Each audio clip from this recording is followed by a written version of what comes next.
Hello everybody, आज का हमारा टॉपिक है इन्हेंसमेंट टाइप मॉसफेट। अपने पिछले लेक्चर में हमने डिप्लीशन टाइप मॉसफेट को कवर किया था, साथ ही हमने उसके ड्रेन एंड ट्रांसफ़र कैरेक्टरिस्टिक्स भी देखी थी। आप उस वीडियो को ज़रूर देख लें ताकि आपको ये इन्हेंसमेंट टाइप मॉसफेट आसानी से समझ आ सके। तो उसके लिए आप मेरे चैनल की प्लेलिस्ट में जाके उसे देख सकते हैं।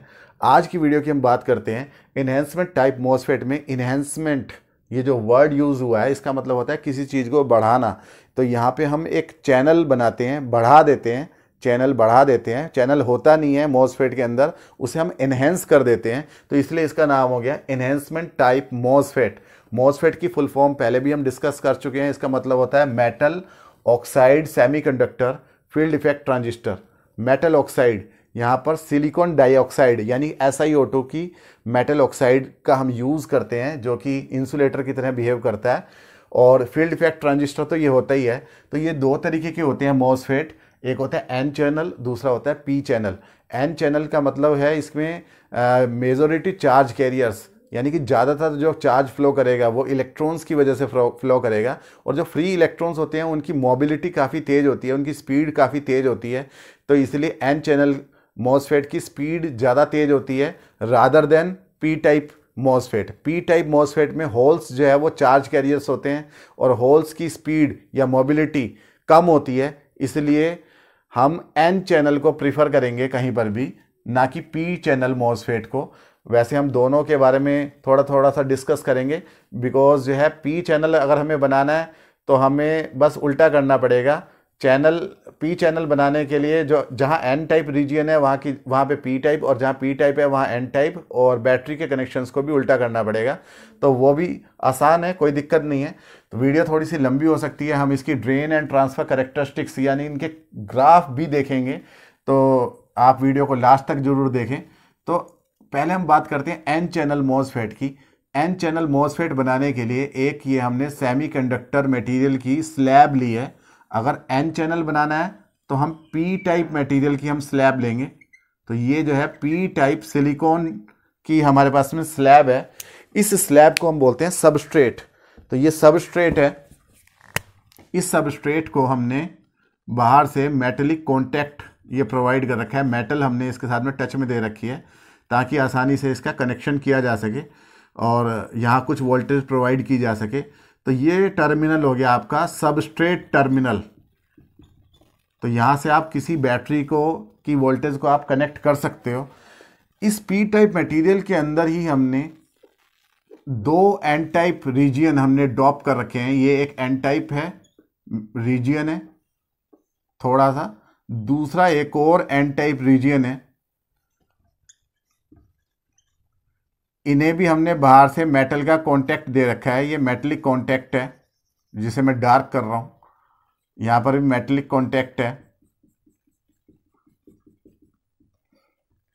ये बाहर की तरफ हम कनेक्शन दे सकते हैं। तो नीचे वाले एन टाइप मटेरियल को, जिसमें हमने मेटल से कनेक्ट कर रखा है डायरेक्ट, मतलब इसमें करंट फ्लो कर सकता है, इसे हम बोलते हैं सोर्स। तो ये हो गया आपके पास में सोर्स।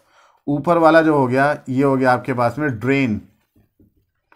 सोर्स एंड ड्रेन के बीच में एक ये बैटरी कनेक्टेड है।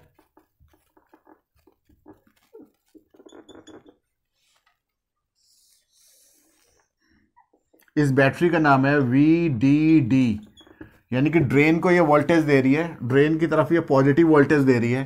तो ड्रेन जो है वो पॉजिटिव टर्मिनल है और जो सोर्स है वो नेगेटिव टर्मिनल से कनेक्टेड है। लेकिन हमने यहाँ पर इसे क्या कर दिया है, अर्थ कर दिया है। तो अर्थ करने का मतलब ये होता है कि यहाँ की जो वोल्टेज है वो कितनी हो गई है, 0। तो यहाँ की वोल्टेज 0 हो गई है, तो जितनी भी वोल्ट की बैटरी होगी वो सारी की सारी पॉजिटिव वोल्टेज कहाँ पे लगेगी, ड्रेन पे लगेगी। यानी कि अगर यहाँ का पोटेंशियल 0 है सोर्स का, तो ड्रेन का पोटेंशियल इस बैटरी के द्वारा जो प्रोवाइडेड पोटेंशियल है उसके इक्वल होगा। मान लिया जो है बैटरी यहाँ पर जो पोटेंशियल डिफरेंस यहाँ दे रही है ड्रेन और सोर्स के बीच में, वो वोल्टेज कितनी है, VDS है। ड्रेन एंड सोर्स के बीच की वोल्टेज कितनी है, VDS।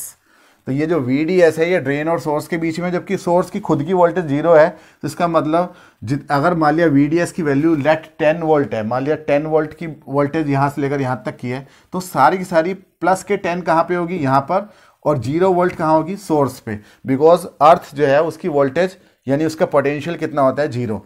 सबस्ट्रेट जो है टर्मिनल, इसे भी हम कहाँ से जोड़ देते हैं, इसे भी हम अर्थ से जोड़ देते हैं, यानी कि यहाँ की पोटेंशियल भी कितना है, 0 है। तो अब आप ये देखो सोर्स एंड ड्रेन के बीच में यहाँ कोई चैनल प्रेजेंट नहीं है, सिर्फ और सिर्फ यहाँ पर एक सिलिकॉन डाइऑक्साइड की एक लेयर होती है। तो ये सिलिकॉन डाइऑक्साइड की लेयर है, SiO2 की लेयर है, ये हो गई आपकी सिलिकॉन डाइऑक्साइड SiO2।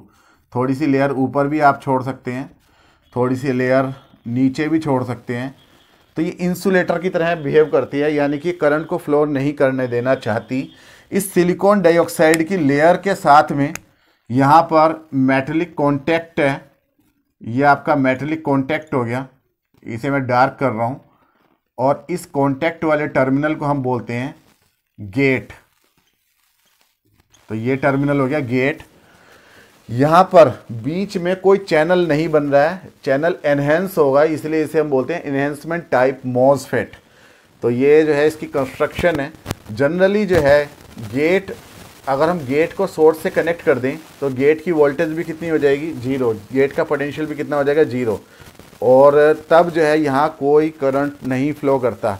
पहले हम बात करते हैं कि अगर हमने इसे डायरेक्टली गेट को सोर्स के साथ में कनेक्ट कर दिया, यानी कि VGS गेट एंड सोर्स के बीच की वोल्टेज को हमने 0 कर दिया, तो हम इसके अगर हम करंट फ्लो कराने की कोशिश करेंगे इस बैटरी की हेल्प से। अगर हम यहाँ पे मान लिया की है, ये की जो है ये ऑन ऑफ का बटन है, बटन को ऑन करके हम इसमें करंट फ्लो कराना चाहेंगे तो कोई करंट फ्लो नहीं करेगा, बिकॉज जो है दोनों एन टाइप जो मटेरियल्स हैं वो एक दूसरे से काफ़ी दूरी पर हैं। बीच में जो है पी टाइप मटेरियल है और यहाँ पे ये डिप्लीशन लेयर है, डिप्लीशन लेयर जो कि एन टाइप मटेरियल को पी टाइप मटेरियल से सेपरेट करती है, और इस डिप्लीशन लेयर में कोई चार्ज कैरियर मूव नहीं करता है। तो इसलिए जब VGS 0 होगा तो उस समय पर ड्रेन करंट भी कितना होगा, 0, यानी कि इस ड्रेन में कोई करंट फ्लो नहीं करेगा। अब हम बात करते हैं कि अगर हम गेट एंड सोर्स के बीच में अगर पॉजिटिव वोल्टेज लगा दें, पॉजिटिव वोल्ट लगा दिया यानी कि ऊपर की तरफ प्लस और नीचे की तरफ माइनस, तो ये हमने लगा दिया, इसे हम बोलते हैं VGS गेट एंड सोर्स के बीच की वोल्टेज। तो जब हम गेट एंड सोर्स के बीच में कुछ ना कुछ पॉजिटिव वोल्टेज लगाते हैं तो यहाँ पर काफ़ी ज़्यादा मान लिया पॉजिटिव वोल्टेज हमने अप्लाई कर दी है, तो ये जो है आपको पता है पी टाइप मटेरियल है, पी टाइप मटेरियल के अंदर होल्स हैं काफ़ी ज़्यादा, और यहाँ पर पॉजिटिव वोल्ट लगने की वजह से, गेट के ऊपर पॉजिटिव वोल्टेज आने की वजह से जो होल्स हैं वो जो है वो राइट साइड में मूव करेंगे, रिपल्शन होगा। होल्स कैसे चार्ज कैरियर्स होते हैं, होल्स जो होते हैं वो पॉजिटिव चार्ज कैरियर्स होते हैं, आपको पता है। तो होल्स जो है वो इस गेट वाले टर्मिनल से दूर की तरफ मूव करेंगे, जबकि फ्री इलेक्ट्रॉन्स जो है वो यहाँ इस तरफ आने की कोशिश करेंगे गेट के पास में। लेकिन ये बीच में सिलिकॉन डाइऑक्साइड की जो लेयर है ये इन्हें इस गेट के अंदर जाने से रोकेगी, यानी कि गेट में कोई करंट फ्लो नहीं करेगा। गेट करंट कितना है, 0। लेकिन यहाँ काफ़ी सारे फ्री इलेक्ट्रॉन्स एक्यूमुलेट हो जाएंगे, इकट्ठे हो जाएंगे, जबकि एन टाइप मटेरियल में पहले से ही फ्री इलेक्ट्रॉन्स थे, ये भी एन टाइप मटेरियल था, इसमें भी काफ़ी सारे फ्री इलेक्ट्रॉन्स थे। तो यहाँ पे फ्री इलेक्ट्रॉन्स का एक पूरा पाथ बन गया है, यानी कि ये जो है एक चैनल बन गया है, ये एक एन टाइप मटेरियल की तरह बिहेव कर रहा है। ये तो एन टाइप था ही था, ये वाला जो बीच का जो पी टाइप मटेरियल था ये भी एन टाइप की तरह बिहेव कर रहा है, बिकॉज यहाँ पर काफ़ी सारे फ्री इलेक्ट्रॉन्स आ गए हैं। तो यहाँ पर ये बीच में कोई बाउंड्री नहीं रह गई है, ये एन टाइप मटेरियल, ये पूरा एन टाइप मटेरियल और पूरा ऊपर भी एन टाइप मटेरियल। हमने जो है ऊपर से पॉजिटिव वोल्टेज अप्लाई कर रखी है और नीचे से नेगेटिव यानी कि अर्थ कर रखा है। और आपको पता है कि इलेक्ट्रॉन्स जो है वो पॉजिटिव की तरफ मूव करते हैं, तो इलेक्ट्रॉन्स जो है वो सोर्स से ड्रेन की तरफ ऊपर की तरफ मूव करने लगेंगे। तो ये इलेक्ट्रॉन्स मूव करने लग रहे हैं और इसकी वजह से जो करंट है वो नीचे की तरफ फ्लो करने लगेगा, यानी कि ये जो ड्रेन करंट है ये ड्रेन करंट की डायरेक्शन हो जाएगी। बैटरी के पॉजिटिव टर्मिनल से ड्रेन करंट आएगा, यहाँ से जाता हुआ और इधर जाता हुआ, और ये जो है ड्रेन करंट चला जाएगा ID, इसे हम बोलते हैं ड्रेन करंट ID, ये फ्लो करने लगेगा। लेकिन ये कब फ्लो कर रहा है, जब हम गेट एंड सोर्स के बीच में पॉजिटिव वोल्ट लगा रहे हैं तभी फ्लो कर रहा है। तो यहाँ पे ड्रेन करंट फ्लो कर रहा है और ये एक्शन में आ गया है। तो अगर हम यहाँ VDS को इंक्रीज करेंगे, ड्रेन एंड सोर्स के बीच की वोल्टेज को इंक्रीज करेंगे, तो डेफिनेटली थोड़ा सा ड्रेन करंट भी यहाँ पे इंक्रीज होगा। लेकिन अगर हम VDS को ज़्यादा इंक्रीज कर देते हैं तो आप ये देखो कि एन टाइप मटेरियल जो है वो पॉजिटिव टर्मिनल से कनेक्टेड है, तो ये एक रिवर्स बायसिंग में है। एन टाइप को हमने पॉजिटिव से कनेक्ट कर रखा है और इधर पी टाइप जो मटेरियल है वो 0 वोल्ट पे कनेक्टेड है, तो ये रिवर्स बायसिंग की तरह वर्क कर रहा है। और रिवर्स बायसिंग में क्या होता है कि अगर आप वोल्टेज को बढ़ाते हैं, इसे और ज़्यादा पॉजिटिव करेंगे तो यहाँ पे डिप्लीशन लेयर की विड्थ बढ़ जाएगी। रिवर्स बायसिंग में डिप्लीशन लेयर की विड्थ बढ़ जाती है और ये जो हमारा चैनल जनरेट हो गया था, एनहेंस हो गया था, चैनल एनहेंस हुआ है, यहाँ पे अपने आप जनरेट हुआ है VGS को पॉजिटिव करने की वजह से, तो इस चैनल की विड्थ जो है वो थोड़ी सी कम हो जाएगी। अगर आप VDS ड्रेन एंड सोर्स के बीच की वोल्टेज को बढ़ा रहे हो तो चैनल की जो विड्थ है वो क्या हो गई है, कम हो गई है। विड्थ कम होने की वजह से करंट जो है वो और ज़्यादा नहीं बढ़ पाएगा, यानी कि करंट में एक सैचुरेशन की कंडीशन आ जाएगी। भाई वैसे तो वोल्टेज बढ़ा रहे हैं तो करंट बढ़ना चाहिए, लेकिन यहाँ पर ये विड्थ कम होने की वजह से ये पिंच ऑफ वाली कंडीशन आने लगेगी। ये चुटकी के बीच में जैसे हम दबा लेते हैं, तो इसे हमने दबा लिया। चैनल की विड्थ कम होने की वजह से करंट और ज़्यादा नहीं बढ़ पाएगा, बल्कि यहाँ पे पिंच ऑफ की कंडीशन आ जाएगी। तो अगर हम यहाँ ग्राफ खींचें, ड्रेन कैरेक्टरिस्टिक्स जिसे बोलते हैं, तो ड्रेन कैरेक्टरिस्टिक्स खींचने के लिए हमने एक्स एक्सिस पे हमने क्या लिया है, ये लिया है ड्रेन एंड सोर्स के बीच की वोल्टेज यानी कि VDS, जबकि हमने वाई एक्सिस पे क्या लिया है, ड्रेन करंट लिया है ID। तो आप ये देखो कि अगर VGS 0 होता तो कोई करंट फ्लो नहीं कर रहा था, लेकिन अगर हमने VGS की कुछ ना कुछ पॉजिटिव वोल्टेज दी है तभी करंट फ्लो कर रहा है। तो मान लिया जो है VGS की वैल्यू आपने 2 वोल्ट दी है, प्लस के 2 वोल्ट, तभी करंट फ्लो कर रहा है। तो ये ग्राफ जो है कुछ इस तरीके से जा रहा है। लेकिन अगर आपने VGS को और ज़्यादा बढ़ा दिया है, 2 से ज़्यादा कर दिया है, मान लिया 4 वोल्ट कर दिया है गेट एंड सोर्स के बीच की वोल्टेज, और तब आप VDS को इंक्रीज़ कर रहे हो, तो ग्राफ जो है शुरू में तो थोड़ा सा बढ़ेगा। VDS जैसे जैसे इंक्रीज़ करोगे ड्रेन करंट इंक्रीज़ होता चला जाएगा, लेकिन एक सेचुरेशन की कंडीशन आ जाएगी। सेचुरेशन करंट का मतलब यह है कि अब करंट और ऊपर नहीं जा रहा, बल्कि ग्राफ हॉरिजॉन्टल होने लग रहा है। आपने क्या किया, इस VGS को और ज़्यादा इंक्रीज़ किया, VGS को और ज़्यादा इंक्रीज़ किया। जैसे कि हमने ये वाला तो था प्लस के 2 वोल्ट, ये क्या था, गेट एंड सोर्स के बीच की voltage VGS is equal two plus 2 volt, जबकि अब हमारा आ गया VGS is equal two plus 4 volt. और अब और ज़्यादा इंक्रीज़ कर दिया है, मान लिया VGS इज इक्वल टू हमने कर दिया है प्लस के 6 volt, VGS is equal two plus 6 volt. तो ये ग्राफ जो है शुरू में तो ऊपर की तरफ जा रहा है। ऊपर जाने का मतलब यह है कि हम ड्रेन वोल्टेज को बढ़ा रहे हैं, तो करंट भी बढ़ रहा है। पहले से ग्राफ और ऊपर जा रहा है। ये वाली VGS ज़्यादा लगने की वजह से ज़्यादा चौड़ा चैनल है, अगर VGS बढ़ा दिया तो चैनल की विड्थ बढ़ गई है, और उसके बाद में ग्राफ जो है सेचुरेशन की कंडीशन में ऐसे जाने लगेगा। तो ये आया आपका VGS is equal to 6 volt पे।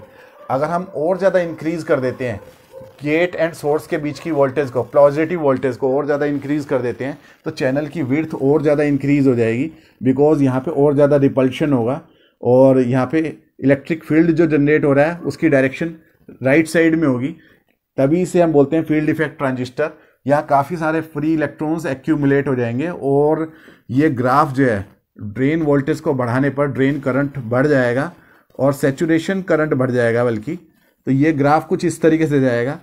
अगर VGS मान लिया आपने प्लस के 8 वोल्ट कर दिया है, तो इस तरीके से ये जो हम देख रहे हैं इसी को हम बोलते हैं ड्रेन कैरेक्टरिस्टिक्स।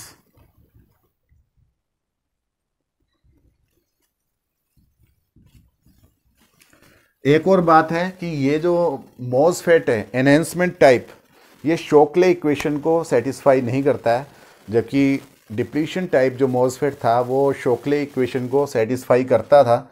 यहाँ पर एक बात और है, जब तक कि VGS की वैल्यू मान लिया प्लस 2 वोल्ट नहीं हुई है, यानी कि एक डेफिनेट पॉजिटिव वोल्टेज नहीं दी गई है, उससे पहले यहाँ पे कोई करंट फ्लो नहीं करता। अगर गेट एंड सोर्स के बीच में एक डेफिनेट पॉजिटिव वोल्टेज नहीं दी गई तो उससे पहले कोई करंट नहीं फ्लो कर रहा। जबकि डिप्लीशन टाइप मॉसफेट में क्या था कि अगर आपने यहाँ पे 0 वोल्ट भी दे रखी थी तब भी करंट फ्लो कर रहा था, आपने यहाँ पे नेगेटिव वोल्टेज भी दे रखी थी तब भी करंट फ्लो कर रहा था। तो ये फ़र्क आ रहा है डिप्लीशन टाइप में एंड इन्हेंसमेंट टाइप में।